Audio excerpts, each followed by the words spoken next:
গতকাল রথযাত্রা ছিল আর আমিও আমার শ্বশুর বাড়িতে প্রভু জগন্নাথ দেবের পূজা করেছিলাম। কালকে ভিডিওটা আপলোড করতে পারিনি কারণ ভিডিওগুলো আমার এডিট করা হয়নি। আর আমি আমার মতো চেষ্টা করেছি প্রভু জগন্নাথ দেবের পূজা করার।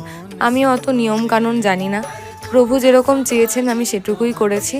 আর এই যে সুন্দর করে প্রভু জগন্নাথ, বলরাম আর সুভদ্রা সকলকে সাজিয়ে নিয়েছিলাম, তারপরে আমি রথেই তাদেরকে বসিয়েছিলাম পূজা করার জন্য।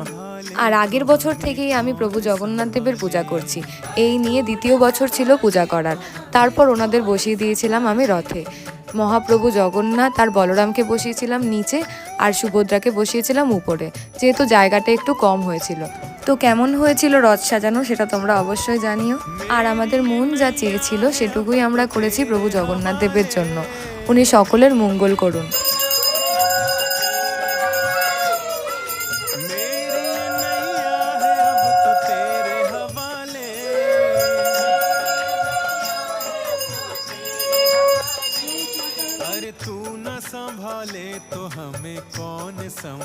তো এই ছিল প্রভুর পূজার আয়োজন। কেমন হয়েছিল সেটা তোমরা অবশ্যই জানিও।